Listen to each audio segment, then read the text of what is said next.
안녕하세요 여러분, 코앙입니다. 코앙 아이폰 16 출시일이 이제 4개월도 남지 않았습니다. 이번 아이폰 16 출시 소식 중 가장 반가운 소식이면서 놀랐던 건 바로 우리나라 한국이 1차 출시국에 들어간다는 건데요. 진짜 대한민국은 1차에는 절대 못 들어가는 줄 알았었는데 16번째 아이폰에서 드디어 1차 출시국에 들어갔다고 뉴스가 나왔죠. 뭐 애플에서 공식 발표는 없다고 하지만 애플이 우리나라 통신사에 1차 출시국이다 라고 전했다는 뉴스였는데 이거 설마 이번에 또 거짓말이겠어?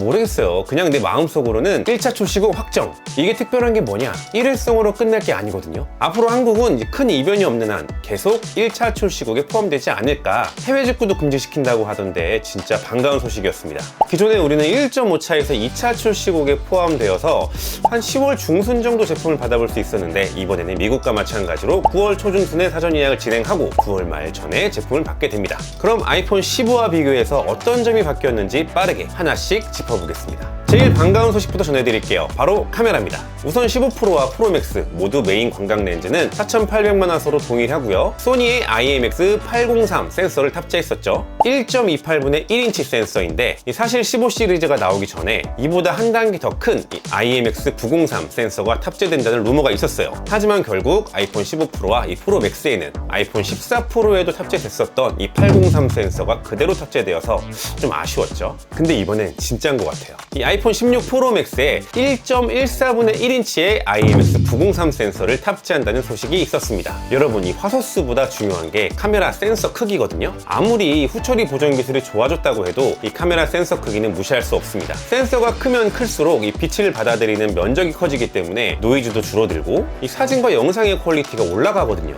현재 이 갤럭시 S24 울트라는 1.33분의 1인치 센서가, 그리고 아이폰 15 프로에는 1.28분의 1인치 센서가 탑재되어 있는데 아이폰 16 프로 맥스에 더 큰 센서가 들어간다는 겁니다. 이 개인적으로는 16 프로 모델에도 동일하게 업그레이드된 센서가 들어가줬으면 하는 바람이지만 프로 맥스에만 탑재될 것 같은 느낌이 크고요. 그렇게 되면 이 프로 맥스가 원래도 인기가 많았지만 이번에 굉장히 인기가 더 많지 않을까 하는 생각이 듭니다. 현재 소니에서 만든 이 폰카형 이미지 센서 크기가 제일 큰 게 IMX9899, 이게 1인치 센서거든요. 하지만 이건 샤오미와 협업하여 개발한 제품이라 이 샤오미 독점 공급인데 애플이나 삼성은 이 기간이 종료되고 쓸 수 있거든요. 뭐 새로 다른 센서를 개발해서 사용할 수도 있긴 하지만 어쨌든 하루빨리 1인치 센서가 탑재된 스마트폰을 사용했으면 하는 바람입니다. 초광각 렌즈도 현재 1200만 화소인데 4800만 화소로 올라간다는 소식이 유출됐었고요. 망원 렌즈는 16 프로 모델에도 광학 5배 줌 렌즈가 탑재될 전망이라 이제 프로 라인업에서 광학 3배 줌은 사라지게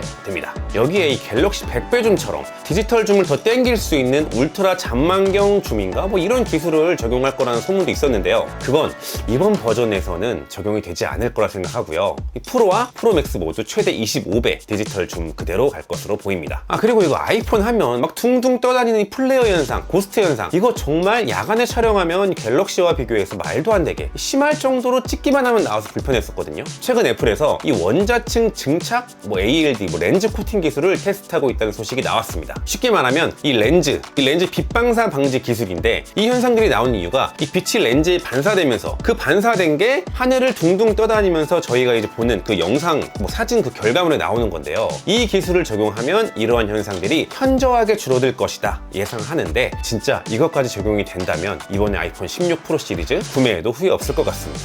특별한 변화는 없어요. 아이폰 15 프로에 애플 최초로 티타늄 소재의 프레임을 적용해서 이 스테인리스 스틸 대비 무게를 많이 줄였잖아요. 이번 아이폰 16 프로와 프로 맥스에도 전작과 동일하게 티타늄 소재의 프레임을 넣어주는데 기존 무광에서 약간 좀 반짝반짝거리는 그런 유광으로 변경된다라는 소식이 있었습니다. 그리고 이 디스플레이 크기가 프로는 6.1인치에서 6.3인치로 프로 맥스는 6.7인치에서 6.9인치로 조금씩 커지는데 0.2인치만큼 폰이 더 커지네? 지금도 이 스마트폰 한 손으로 잡는 게 힘든데 왜 더 커져? 하시는 분들도 그나마 유의한 삼을 수 있게 가로 세로가 조금씩 커지긴 하지만 그만큼 이 안쪽의 베젤도 얇아진다고 하네요. 그러니까 화면은 0.2인치 커지지만 이 실제 외관상 커지는 건 그보다 덜 덜하다.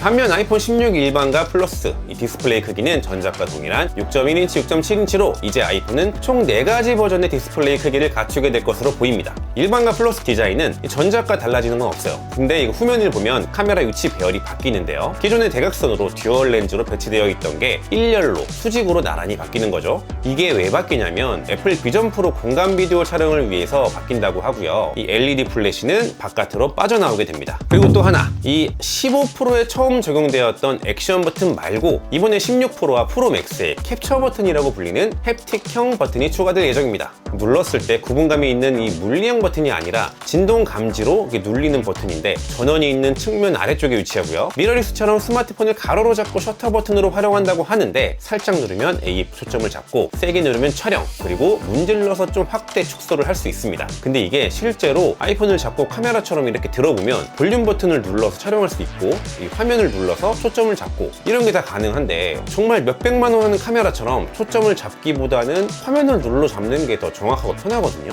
이걸 넣어서 얼마나 더 편하게 사용할 수 있을지 궁금해지는 부분입니다. 액션 버튼처럼 아마 사용자 지정화로 다른 기능을 넣어서 쓸 수 있을 것도 같은데 하나 더 기능이 추가되는 거니까 어쨌든 땡큐고요. 이게 이 중국 무거폰들을 보면 아이폰 16 일반 모델과 플러스 모델에도 적용될 거다라고 하던데 솔직히 제 소신 발언을 좀 할게요. 테크 관련 채널을 운영한다면 이 외신이 말하는 걸 인용만 하기보다는 개인적인 생각, 물론 이 수많은 데이터를 쌓아온 경험으로 말을 해야겠지만 지금까지 이런 신기능, 신기술 애플에서 동시에 적용한 적이 있었나요? 이건 제가 틀릴지라도 확실히 말하고 싶은 게 이 캡처 버튼 정말 루머대로 적용된다면 프로 라인업에만 적용될 것이다. 이 개인이 바라는 것처럼 다 넣어줬으면 좋겠지만 기업의 이윤과 지금처럼 이 일반 모델과 프로 모델 끝나누기를 완벽하게 나눈 것처럼 이 캡처 버튼은 아이폰 16 프로 모델의 전유물이다. 제가 아이폰 15 프로 출시할 때쯤 업로드했던 영상이 있는데 아이폰 16 일반 모델에 15 프로 모델에 적용했던 이 액션 버튼 그대로 들어갈 것이다 라고 했었거든요. 역시나 이번 루머에 아이폰 16 일반 모델에는 액션 버튼이 들어갈 확률이 높다고 하잖아요. 아이폰 15 일반 모델만 봐도 아이폰 14 프로 모델에만 들어갔던 이 다이내믹 아일랜드 이 기능이 들어간 것처럼 이 새로운 캡처 버튼도 동일할 것이다 라는 게 제 생각입니다. 아니면 죄송합니다. 그리고 아이폰 16 AOD와 120Hz 프로모션은 역시나 적용되지 않습니다. 이거 도대체 언제 적용해 줄 건지 적용해 주면 안 돼요? 근데 여기서 아니 도대체 120Hz가 뭐고 60Hz가 뭔데 아이폰 새로 출시할 때마다 그거 적용 안 해주냐고 계속 말이 나오냐 하는 사람들도 있을 거예요. 제가 보여드릴게요. 이게 1초에 60장의 사진이 지나가냐 120장의 사진이 지나가냐 이 차이거든요. 이 차이로 인해 스크롤할 때 부드럽게 움직이냐 막 잔상 생기고 딱딱 끊기고 불편하냐 이거거든요. 물론 지금 이건 60프레임으로 촬영하고 30프레임으로 편집을 한 거기 때문에 실제와 좀 달라요. 그래도 이 아이패드 60Hz랑 갤럭시 탭 120Hz 랑 육안상 봤을 때 확실하게 차이가 나죠. 이게 60만 계속 써왔던 사람은 민감하지 않으면 모르겠지만 120 쓰다가 60으로 넘어가면 역체감 장난 아니거든요. 이거 제가 봤을 때 애플은 이 아이폰 일반 모델에는 절대 안 넣어줘. 나중에 한 어른폰 정도 나오면 그때서야 넣어줄라. 그리고 스마트폰의 두뇌, 이 심장 AP는 아이폰 16과 플러스에는 전작 15 프로에 탑재된 A17 프로와 동일한 성능의 칩 A18 바이오닉 칩셋을 탑재할 예정이고요. 16 프로와 프로 맥스에는 A18 프로 칩셋이 탑재될 예정입니다. 그리고 이 USB 전송 속도 이건 15에는 2.0, 15 프로에는 3.0을 탑재해서 데이터 전송 속도가 막 20배 차이 났잖아요. 아직 16 일반 모델에 업그레이드를 해준다 만다 이런 얘기가 나오는 건 없어요. 하지만 아이폰 16 일반과 플러스 모델에 탑재됩니다. 아니 이것도 탑재하지 않으면 굳이 최신 폰 구매할 이유가 없죠. 120Hz도 뺐고 캡처 버튼도 빼고 액션 버튼 하나 추가하고 카메라 일렬 디자인 변경? 어림없어요. 애플은 아이폰 16에도 USB 3.0 지원해줘야 되고요. 네, 지원할 거예요. 혹시 또 알아요? 나중에 제가 좀 유명해지고 이 해외 유튜버들이 한국의 코왕 영상을 인용하여 아이폰 20에 120Hz를 지원한다는 소식을 전했다. 이런 말이 나오지. 오늘 제가 한 말이 틀렸는지 맞았는지 그리고 틀렸으면 나중에 욕하러 오기 위해서라도 구독 한 번만 눌러주시면 감사하겠습니다. 그리고 이번 아이폰 16 출시와 함께 애플에서도 이 AI 기술을 적용시킬 것으로 보이는데요. 며칠 전 기사도 나왔었죠. 이 6월 10월 WWDC에서 애플이 AI 시리를 첫 공개할 것으로 보입니다. 기존 음성 비서인 시리에 생성형 AI 기능을 탑재한다는 것인데요. 챗GPT 기반으로 이번 아이폰 16 출시에 맞춰 iOS 18이 공개가 되고 출시될 것으로 보입니다. 아이폰 16 프로의 128GB 모델이 사라지고 256GB부터 시작될 것이라는 소식도 있고, 색상이나 가격에 대한 루머들도 좀 있는데 사실 지금 단계에서 이런 것들까지 예측할 필요는 없어 보여서 이만 줄이도록 하겠습니다. 아직 아이폰 16이 나오지도 않은 이 시점에서 아이폰 17 소식도 막 들려오고 있어요. 더 얇아지고 프로맥스보다 상위 모델이라는 소식이 나오고 있는데, 이 네이밍에서부터 상위가 아니라 미니나 SE처럼 이 하위 버전으로 나올 것 같은데 도대체 무슨 소리인지 잘 모르겠고요. 저도 막 내용은 이렇게 알아보진 않았지만 아마 애플에서 이 폴더블 개발하고 있다는 소식이 있던데, 폴더블 폰을 위한 개발 단계이지 않나. 실제로 이것보다 더 얇아진 슬림 모델이 나오면 글쎄요. 전 바형 스마트폰에 6인치 이상 스마트폰이라면 지금 두께에서 만족하는데 여러분들의 생각은 어떠신가요? 아무 댓글이라도 좋으니 많은 참여 부탁드리고요. 더 좋은 영상으로 찾아오도록 하겠습니다. 감사합니다. 코앙.